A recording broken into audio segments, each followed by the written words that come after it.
எதிர்க்கட்சிகளின் அமளி காரணமாக மாநிலங்களவை புதன்கிழமை வரை ஒத்திவைக்கப்பட்டிருக்கிறது. அண்மை செய்தியாக பார்க்கிறோம். விவரங்களை சிறப்பு செய்தியாளர் ஜீவபாரதி வழங்க கேட்கலாம். ஜீவபாரதி, மாநிலங்களவை புதன்கிழமை வரை ஒத்திவைக்கப்பட்டிருக்கிறது, விவரங்கள் என்ன?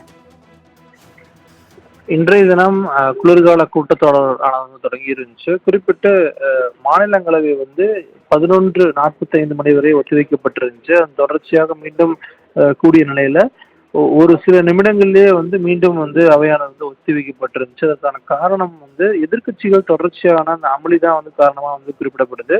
அதுல குறிப்பிட்டு மல்லிகார்ஜுன கார்கே அவர்களுக்கும் அவையினுடைய தலைவராக இருக்கக்கூடிய ஜெகதீஷ் தன்கருக்கும் முன்னையே காரசார அந்த விவாதமானது ஏற்பட்டிருந்துச்சு. குறிப்பிட்டு அதானி விவகாரம் தொடர்பா பேசணும், அதே போல வக்பு வாரிய மசோதா தொடர்பா பேசணும்.